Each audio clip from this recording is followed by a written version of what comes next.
How did your relationship with your dad develop then? My personal life to become a happier, more positive person. Finally grew up, I guess, to a certain degree. Just a connection with me. I think he actually wanted to touch base with a lot of family that he left behind. Julian Lennon, the son of legendary Beatle John Lennon, has lived much of his life under the shadow of fame, family drama, and complex relationships. But in a rare and fiery moment, Julian broke his silence with a shocking confession: "I despise her."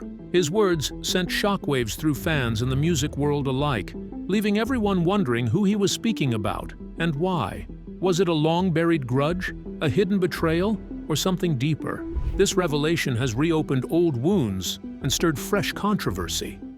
Julian Lennon, a childhood marked by shadows and silence. Julian Lennon was only 5 when his father, John Lennon, walked away. In the space he left behind, there was no fanfare, no clean break, only a small boy and a mother, forced to carry the rest. While the world argued about the Beatles and Bonds, Julian learned that the brightest headlines can hide the deepest absence. The child who shared a famous name also shared a quiet life threaded with fear, hunger, and questions no one would answer. Cynthia Lennon became both parent and shield. She sold family keepsakes, tightened budgets, and bore the slow, grinding worry of a single mother. She dressed Julian in clean clothes, paid for school, and kept explanations short because she could not give him what she did not have: a present father. Her love was steady, but under pressure. Every small kindness meant sacrifice, and every sacrifice taught Julian about the price of survival when fame had turned its back. I became happy because I felt for a long time that I was pretty miserable. At school, the world made a story of him that did not fit. Kids who had never met John imagined wealth and easy days, so they aimed their jealousy like stones. Julian suffered teasing and threats from peers who thought a Beatles son floated above their lives. Those moments of cruelty hardened him in ways the tabloids could not show. He learned that fame breeds myths, and myths can wound. More than money or presence, the pain came from feeling overlooked by the very man the world celebrated. From early on, Julian saw 2 John Lennons, the one on stage, preaching peace, and the one who was absent at his kitchen table. The image of a man singing about love sat badly beside silent doorways and missed birthdays. That contradiction seeded a deep, sharp confusion. How could a public prophet of tenderness leave his own child feeling small and unwanted? The question shaped Julian's feelings about truth, hypocrisy, and the cost of celebrity. Words can cut like hands. Julian remembered being told that he was the product of a whiskey bottle, while his half-brother Sean was described as born of love. Whether those exact words were delivered or only repeated, they lodged like a stone in his chest. Small comments and careless jokes became symbols of a distance he could not bridge. They were proof that affection was doled out unevenly, and that public ideals do not always match private actions. There were, however, rare seasons of warmth. During the mid-1970s, when John stepped away from public life for a time, a woman named May Pang encouraged moments of connection. For a while, laughter and music filled the gaps. John bought Julian a Gibson Les Paul and a drum machine, and they shared easy hours that felt like a second chance. Those days tasted like normalcy: guitars, jokes, and the simple hum of 2 people trying to find each other. Julian held those memories close, knowing they were fragile. Julian learned to protect himself with art. He poured confusion into photographs and songs, turning pain into craft. Music became both refuge and question. Why sing for a world that had the man who mattered most standing far away? Those creative sparks kept him alive and fighting. The reunion was fleeting. John's return to Yoko Ono and the birth of Sean in 1975 widened the space between father and son. Publicly, John seemed to embrace a new role, one of attentive fatherhood, and reinvented priorities. Privately, Julian watched and felt the sting of what he had missed. The contrast felt almost deliberate. One household full of care, another full of echoes. The sight of a father so clearly present for another child reopened old wounds and made every absence more visible. Teenage years brought cautious reconnection. Late-night calls, a mixed track played over the phone, bits of music that hinted at possibility. Julian heard optimism in his father's voice and let himself hope. For a brief moment he believed distance might be repaired, that music and conversation could stitch the seams. If only for a breath, he imagined a future where the past's sharp edges softened. But hope is a fragile thing when stacked against habit and old patterns. The warm phone call, the shared laugh, the promise of a new start would not hold. A sudden, violent act would soon break the fragile thread that linked them, ending the chance to build something real out of those sparse, tender moments. The loss that followed would not simply be about a man taken too soon. It would be about a final, irrevocable silence placed between a father and his first son. The night everything changed by tragedy. What hidden wound did that single moment leave in Julian's heart, and how would it shape his search for truth and healing? Stay glued to your screen. Julian's lost hope and the battle for a father's legacy. On the night of December 8, 1980, the music world was shaken to its core. John Lennon, whose voice and songs had defined an era, was shot dead outside his New York home. Across the globe, people mourned the loss of a legend, but for his son Julian, it wasn't just the death of a global icon. It was the sudden end of a fragile hope for reconnection. That same afternoon, John had paused outside the Dakota Building to sign a copy of his album, Double Fantasy, for a fan named Mark David Chapman. Hours later, after returning from a recording session with Yoko Ono, John encountered the same man. At 10:50 p.m., Chapman pulled out a revolver and fired 4 shots into John's back. 10 minutes later, doctors at Roosevelt Hospital pronounced him dead. The next morning, disbelief spread like wildfire. Millions awoke to the news that one of the most influential voices of peace and creativity had been silenced forever. Yoko Ono released a statement saying there would be no funeral, urging fans instead to honor John by continuing his message of love and peace. Vigils sprang up across cities, with crowds holding candles and singing his songs through tears. But far from the global spotlight in Ruthven, North Wales, John's first son, Julian, was experiencing the tragedy in a way only he could. Julian, then living with his mother Cynthia, had just returned from boarding school. He had been excited about reconnecting with his father. Only days earlier, John had phoned him from New York, his voice filled with energy as he played just like starting over down the line. Julian had told him how much he loved it, sensing a rare warmth, a hint that maybe they were finally finding common ground. For once, John seemed happy, but that hope was ripped away overnight. Julian was asleep in the attic bedroom when the chimney in the house suddenly collapsed into his room. The noise jolted him awake, a strange, almost symbolic destruction. Moments before the news reached him, his father was gone. The last words he remembered from John were filled with optimism, talk of new beginnings, music, and life. Now that voice was silenced forever. Those final conversations have stayed with Julian, not just because they were the last, but because they carried the promise of what could have been. In another reality, father and son might have healed old wounds, built the bond Julian had always longed for. But in this one, all that remained was silence, music, and the complicated love between them, left unfinished. Then came another wound, this time from paper and signatures. In the aftermath of John's death, the spotlight turned to Yoko and Sean, John's young son with her. But Julian, his eldest child, found himself on the margins. When John's will was read, Julian discovered he had been left nothing directly. Everything, an estate worth over $200 million, from royalties to personal possessions, was handed entirely to Yoko. It wasn't just about money. For Julian, the omission felt like a denial of his place in his father's life.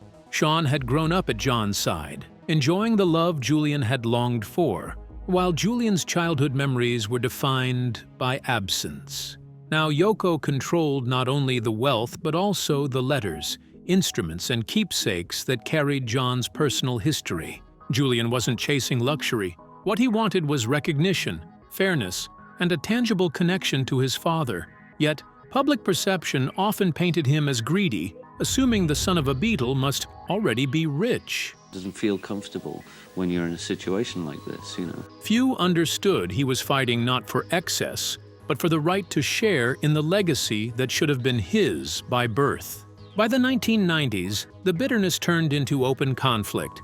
Julian filed legal action against the estate, beginning a battle that stretched nearly 20 years.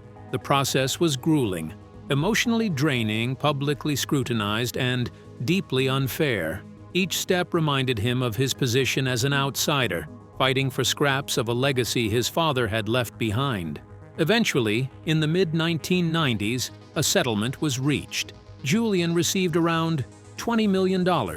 While it offered financial security, it could never erase the sting of having to fight so long for recognition that should have been natural as John's son. Julian's story after his father's death became not only one of grief, but of struggle. Struggle for fairness, for memory, and for belonging in a legacy that seemed to push him away.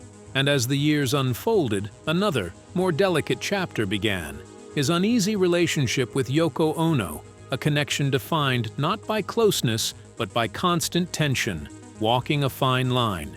Now let's dive into how two people bound by the same man live with such deep fractures, and what hidden truths shape their fragile coexistence. Keep watching to find out.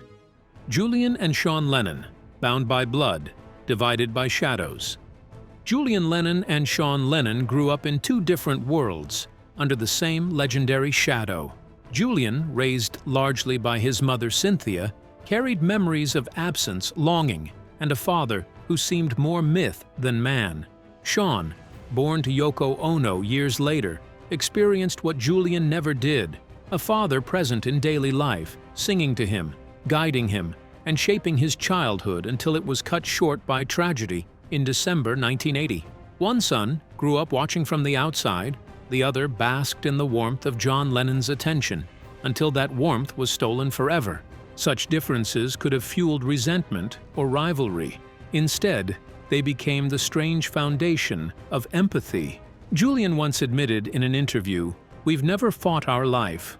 Those words reveal a truth that defies the tension often attached to their story, a bond rooted not in shared childhood memories, but in shared pain, shared loss, and the heavy burden of carrying a last name that belonged to a man the world still worships. For Julian, the Lennon name was a wound he could not escape, marked by his father's absence and the bitter struggle of being left behind.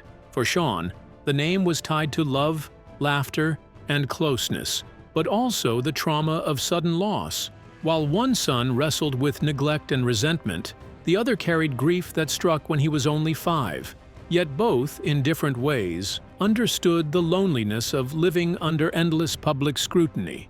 Both knew the difficulty of carving out their own identity while the world constantly asked them to live up to John Lennon's legend. Over time, the quiet respect between them grew into something stronger. In 2006, Julian attended one of Sean's performances in Paris, the first time he had seen his younger brother on stage. That moment marked a shift, a closing of distance that had existed for decades. The following year, Julian joined Sean again during his tour, spending time not as strangers bound by a famous surname, but as brothers learning each other's rhythms, sharing laughter, and building a relationship beyond the shadow of their father's memory. Julian has often spoken with pride about Sean, protecting him in ways that reveal just how much he values their fragile bond. He has admitted that one reason he keeps peace with Yoko Ono, I suppose because she's been with Dad for such a long time, despite their long and complicated history, is out of love for his brother. For Julian, hurting Yoko would mean hurting Sean, and the last thing he has ever wanted is to put more scars between them. The world saw the depth of their brotherhood in 2021 at the London premiere of Peter Jackson's documentary, The Beatles Get Back. Side by side, Julian and Sean watched hours of unseen footage, their father alive again on the screen, sarcastic, playful, bursting with creativity. For Julian, it was not just nostalgia, it was a revelation. After the screening, he confessed that the film had made him love my father again in a way I can't fully describe. Watching alongside Sean, he found healing in seeing John Lennon not as the absent father of his childhood, but as the vibrant artist and human being the world adored.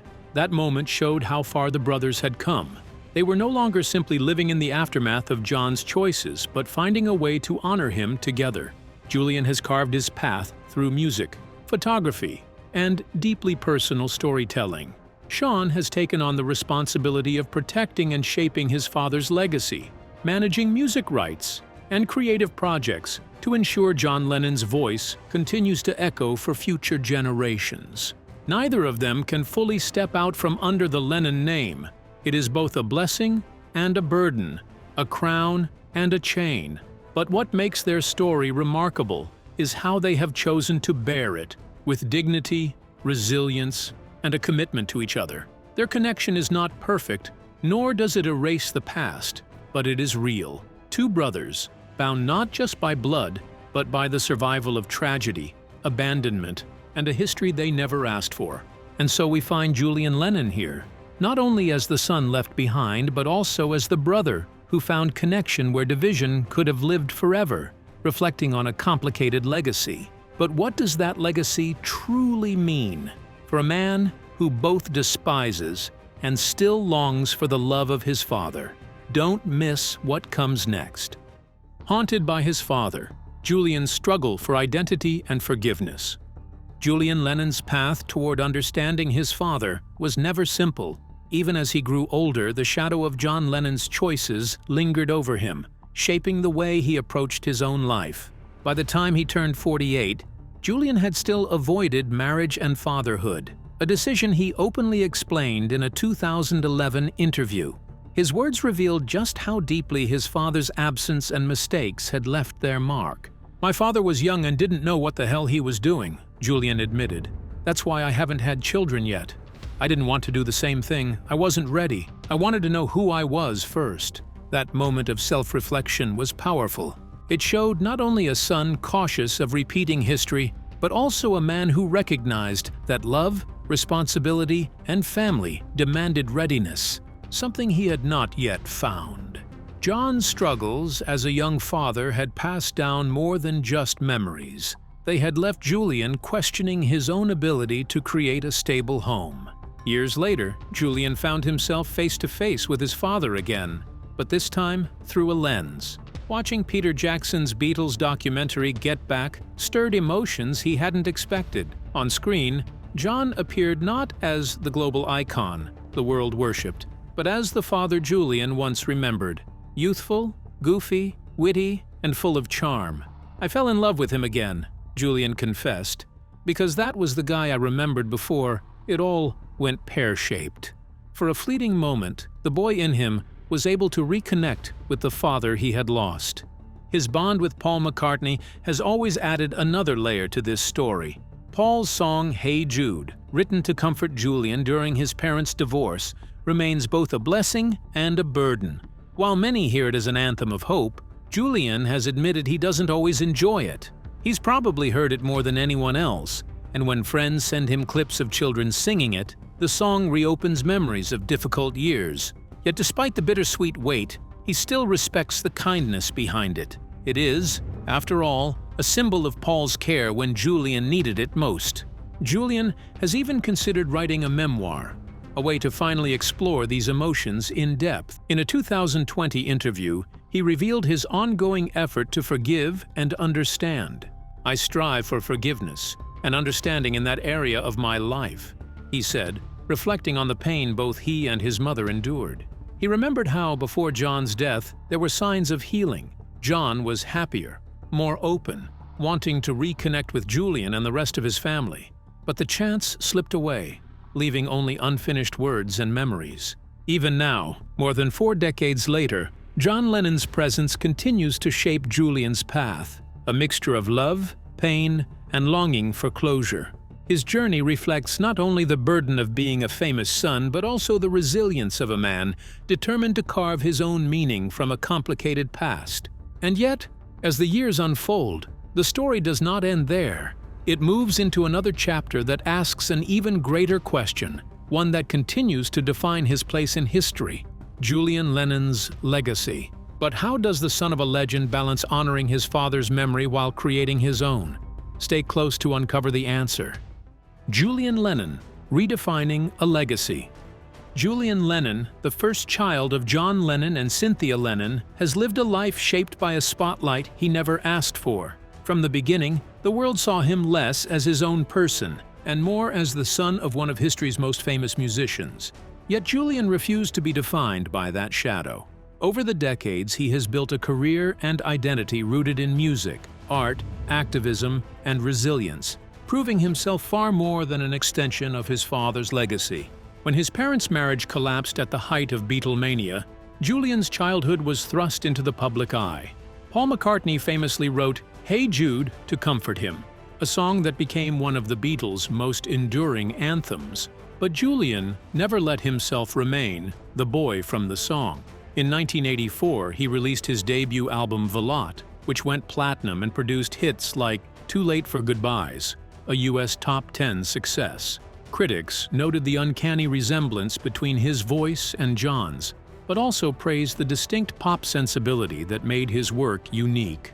Over the years, Julian released 7 albums, including 2022's Jude, reclaiming the song written for him and reframing it as a symbol of peace and acceptance. His artistry has always gone beyond music. As a photographer, he has captured intimate glimpses of humanity, culture, and travel in works such as Life's Fragile Moments. His sensitivity to beauty and vulnerability extends into film, where he has produced and supported documentaries on urgent environmental issues. Projects like Kiss the Ground and Common Ground highlight the importance of soil health and sustainable agriculture, merging creativity with advocacy in ways that define Julian's broader mission. Philanthropy has become a cornerstone of his legacy.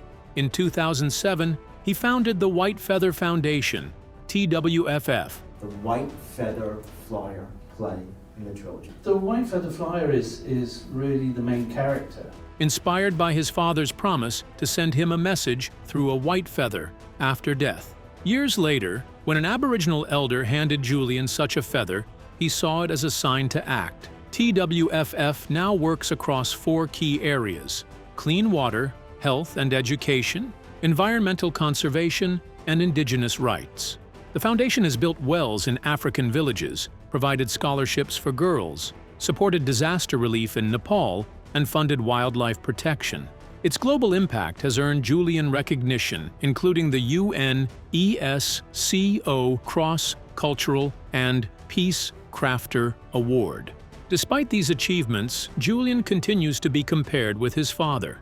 He has admitted to feeling like an outsider when Beatles projects resurface, yet insists he never sought inclusion in that world. Instead, he focuses on what he has built for himself. His relationship with his half-brother Sean Lennon has also been subject to speculation, but both have dismissed rumors of rivalry. Sean has openly expressed admiration for Julian, and their bond reflects mutual respect and support. Julian Lennon's life is a story of transformation, of turning pain into music, expectation into purpose, and a famous name into something deeply personal. He has shown that legacies are not inherited, they are created. His true legacy lies in creativity, compassion, and the strength to define life on his own terms. Some wounds may never heal, but Julian honors the past his way. Could the truth about John as a father be more complicated than we know? Share your thoughts below, and don't forget to like and subscribe.